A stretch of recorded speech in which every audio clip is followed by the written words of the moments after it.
Many thousands of years ago, in your time, several races came to interbreed with humanity to give humanity a greater intelligence and adaptability. This led to the rather sudden emergence of what we understand is called modern man. This has given you dominance and power in your world. This occurred long ago. However, the interbreeding program that is occurring now is not the same at all. It is being undertaken by a different set of beings and by different alliances. Through interbreeding, they are seeking to establish a human being who will be part of their association, yet who can survive within your world and who can have a natural affinity with the world. Your visitors cannot live on the surface of your world. They must either seek shelter underground, which they are doing, or they must live aboard their own craft, which they often keep hidden in large bodies of water. They want to interbreed with humanity to protect their interest here, which are primarily the resources of your world. They want to have human allegiance assured, and so, for several generations, they have been involved in an interbreeding program which, within the last 20 years, has become quite extensive. Their purpose is twofold. First, as we have mentioned, the visitors want to create a human-like being who can live within your world, but who will be bonded to them and who will have a greater set of sensitivities and abilities. The second purpose of this program is to influence all those that they encounter and to encourage people to assist them in their undertaking. The visitors want and need human assistance. This furthers their program in all respects. They consider you valuable. However, they do not consider you to be their peers or their equals. Useful, that is how you are perceived. So in all whom they will encounter, in all whom they will take, the visitors will seek to engender this sense of their superiority, their value and their worth, and the significance of their endeavors in the world.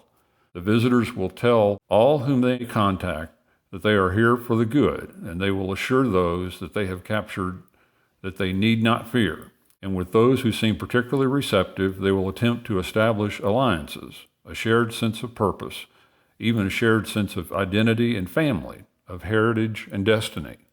In their program, the visitors have studied human physiology and psychology very extensively, and they will take advantage of what people want, particularly those things that people want but have not been able to gain for themselves, such as peace and order, beauty and tranquility.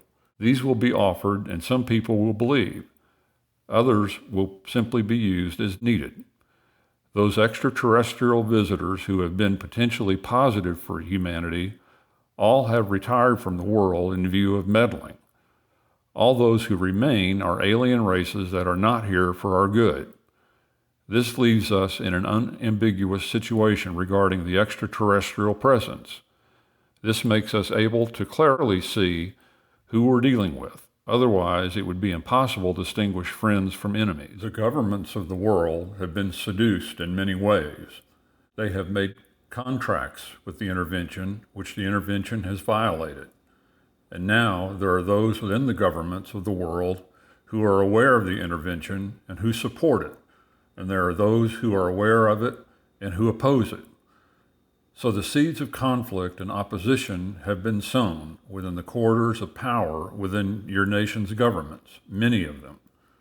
The intervention is being carried out by physical beings who are driven by the same needs that drive humanity: the need for resources, the need for power, the need for wealth, and the need for strategic advantage. It is these very things that drive all nations in the universe. You must not regard these beings as evil or demonic or as angelic. They are beings driven by the same needs that drive humanity. It is important now that we address the question of how the intervention is functioning within the context of the three primary requirements that humanity must meet and must utilize in order to become a free race in the universe. The intervention does not value freedom. It is unknown among participants. It will therefore seek to oppose or undermine any progress that humanity will attempt to make regarding these three fundamental requirements. Human unity will be opposed because a unified human family will be very difficult to influence. Human conflict can be so easily antagonized, increased, and directed. The intervention does not want to see humanity unite in facing the greater community.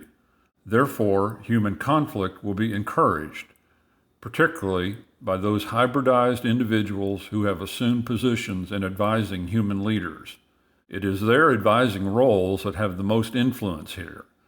These are not individuals that you will see, for they are not public, they are hidden and well placed. However, they have their opponents within governments, for there is a struggle going on within the secret corridors of government, and that is why the intervention has sought to influence commercial powers even more than government officials. For commercial powers are governed by greed. They seek wealth, power, predominance, and advantage over their rivals. They do not have public scrutiny and are not accountable to people at large, and so they are much more likely candidates for the plan of the intervention to gain human representatives and human liaisons. Human unity will be opposed by the intervention, for a united humanity will oppose intervention. It will become increasingly resistant to any attempt by any foreign power to gain access or advantage here. That is why the emphasis for the intervention is to amplify human crises, human conflicts, human disagreements, and to encourage the proliferation of weapons, to lead humanity further in its own self-determined path of destruction. A weakened humanity will be vulnerable to persuasion, and a weakened humanity will be more likely to respond to offers of technology, to offers of assistance in governance, and to offers of becoming connected to trade networks that already exist in the universe.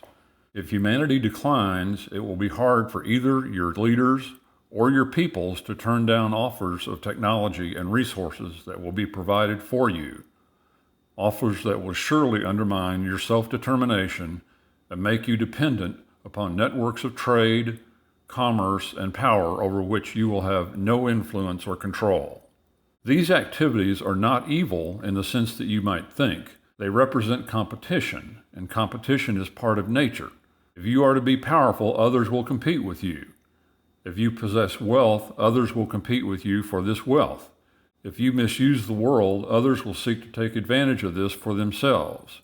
And if you remain divided, others will try to use that to their advantage. Regarding resource depletion, the intervention will support the overuse of those resources that you rely upon for your basic energy requirements, for they do not need these resources. The depletion of these resources will further hasten humanity's conflicts and decline. Therefore, the overuse of such resources and people's desire to maintain their current behavior will be encouraged. A foreign agent here would need only encourage you to do what you have been doing all along, for practical reasons, to maintain wealth and power, to maintain your nation's stability, and to maintain its predominance over other nations. These agents will provide this advice to your leaders, and especially to the leaders in commerce, who always will seek profit and advantage.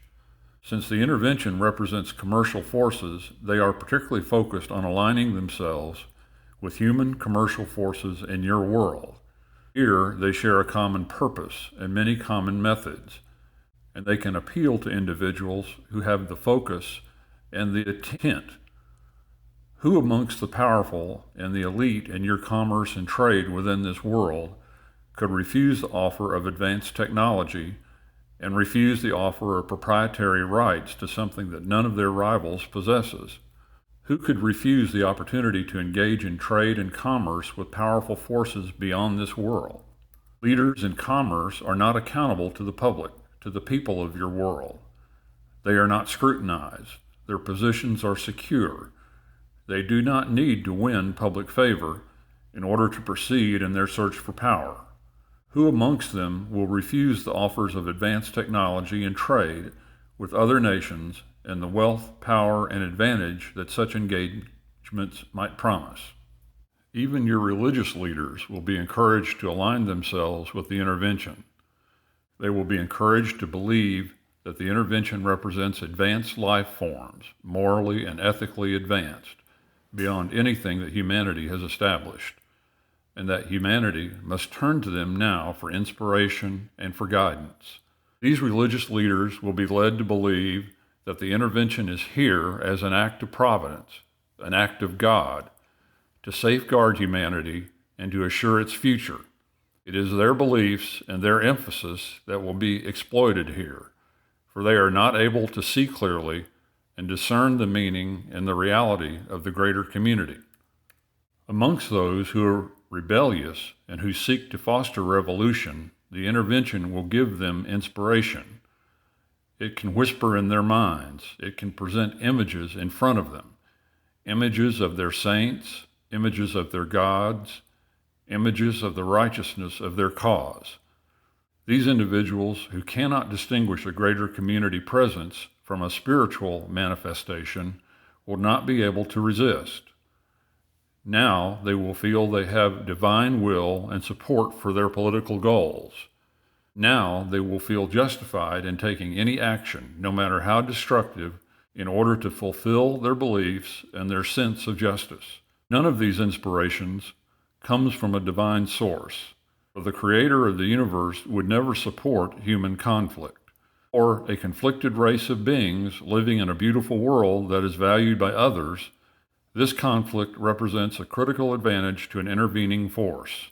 Here, a much smaller force can overwhelm a much greater force.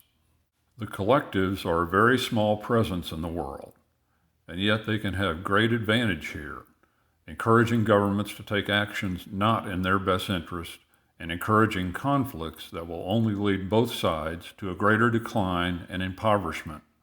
They can promote the use of the world's resources in such a way that would only lead to humanity's decline and the collapse of societies, and even civilization itself. The intervention is exploiting your weakness, and that is why you must cultivate your strength. You must see that your predispositions towards conflict and division are inherently self-destructive, and render your position weak and vulnerable in the face of the greater community. Human unity and cooperation will be essential for humanity's future if you are to remain and to grow as a free race of peoples in the universe. The intervention will oppose this, for that will counter its goals and even its presence here in the world.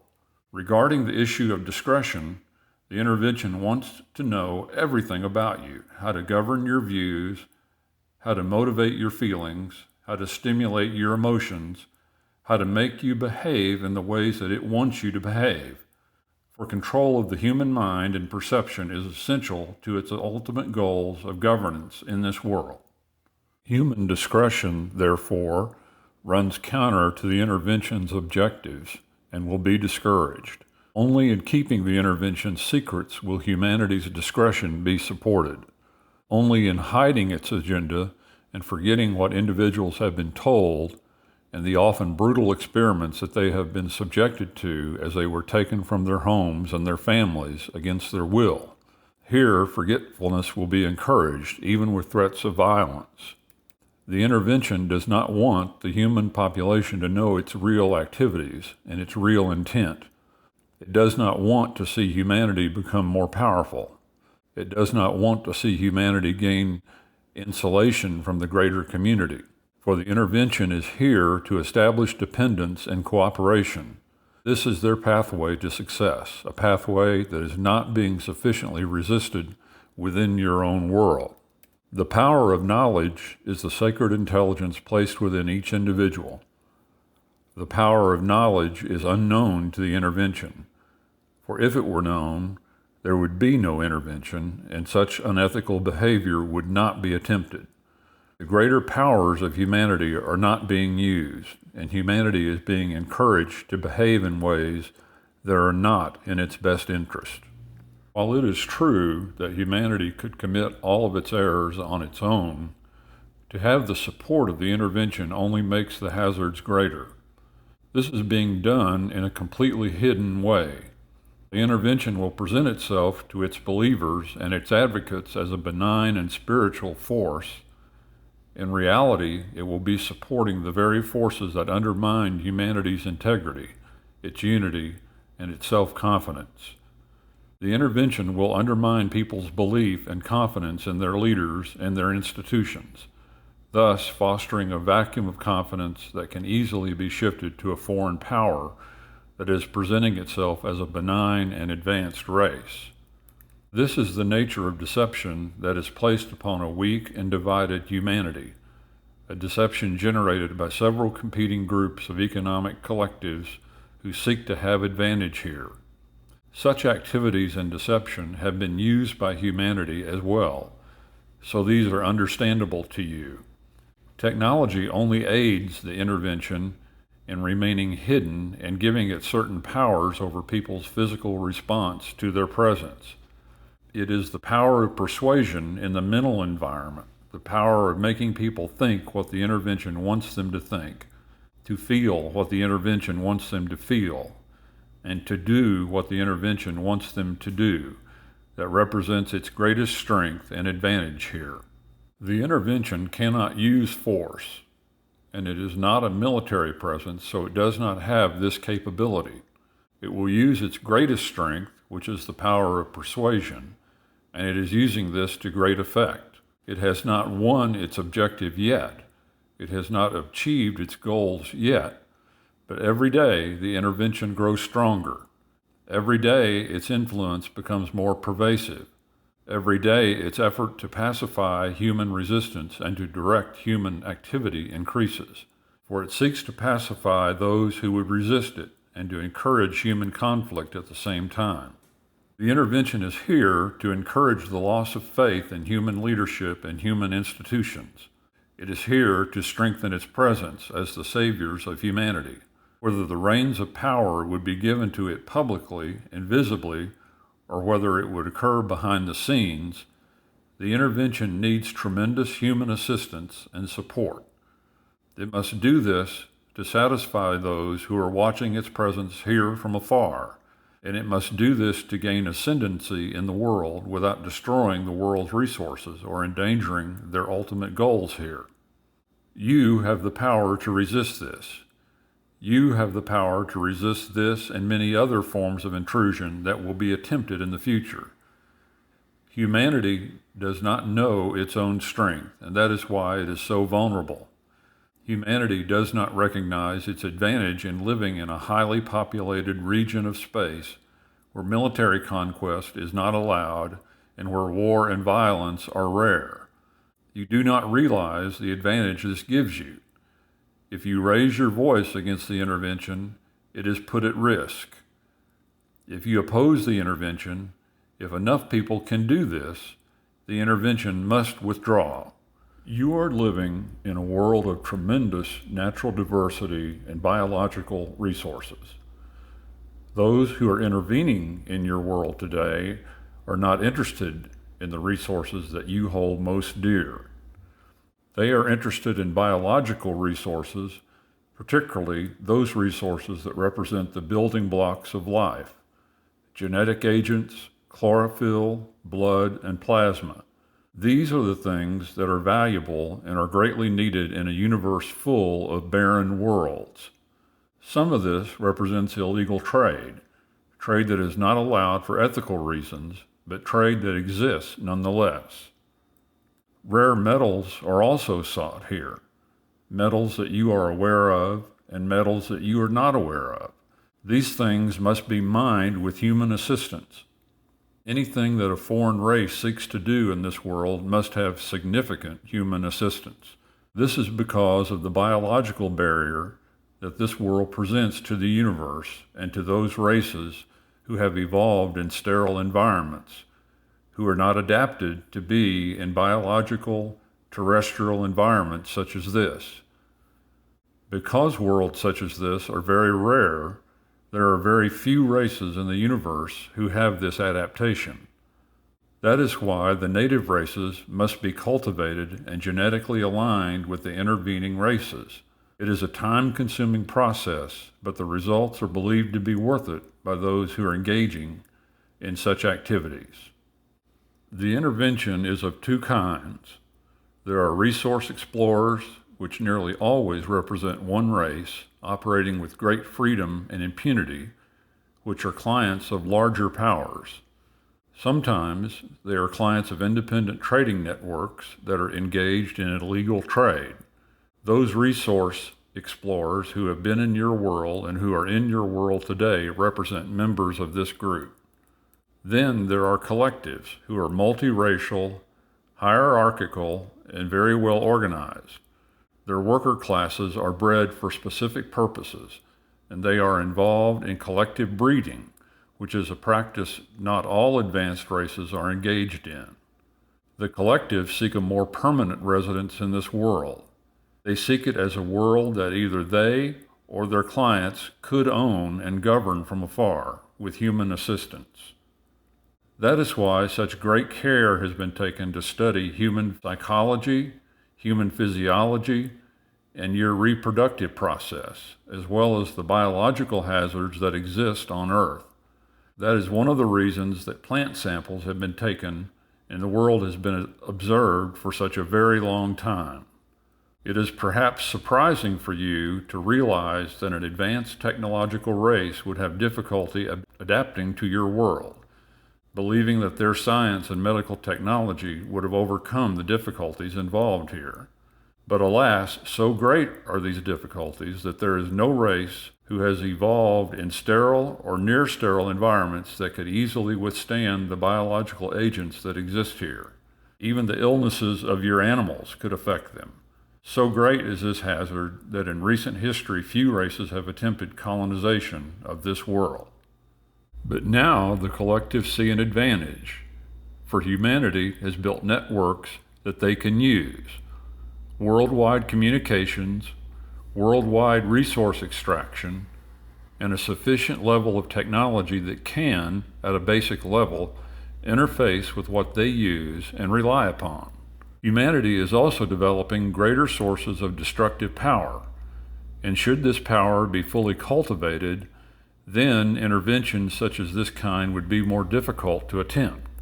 Lastly, there is the deterioration of your natural environment, which is threatening many of the very resources that the intervention seeks. That is why the intervention has gone into its mature phase in the last half-century, an accelerated phase involving 4 fundamental activities: the attempt to persuade certain individuals in positions of power in government, commerce, and religion, to establish a physical presence and familiarity within the world itself, to influence religious views and tendencies, which also includes the promotion of human conflict, and the program of hybridization to establish adapted beings in a human form who are allegiant to the intervention and who can assume greater governing powers here in the world. These 4 interrelated programs represent the activities of the collectives. Resource explorers operate in a more simple manner by taking things they need from the world as they are able to find them. But the collectives have a more complex and long-range plan in establishing power and influence within the world. They recognize the strengths and weaknesses of the human family and your tendency towards conflict. They recognize that to gain human allegiance, which is their goal, they must present themselves as capable of assisting and even saving humanity from its own problems and from the great challenges that it now faces. The intervention will present itself, therefore, in a more enlightened form, as spiritual agents, as those who have overcome war and conflict, who live in peace, and who have achieved technology that humanity can now use and, indeed, now needs in order to rescue its environment and to bring a cessation of conflict in the world. Yet this all represents deception, for the collectives actually seek to increase human conflict, to weaken the strongest worldly powers, and to gain allegiance through human failure, allegiance and a reliance upon their presence. Their interbreeding program is not only to establish individuals in positions of power, but also to condition and to program those that they take to become the intervention's representatives and apologists, those who will promote their intervention and the peoples of the world having direct access to these intervening powers, bypassing their governments, bypassing human authority figures, in order to establish direct contact with those forces who are conditioning people to believe that the intervention is here on their behalf. To know more, visit alliesofhumanity.org and newmessage.org.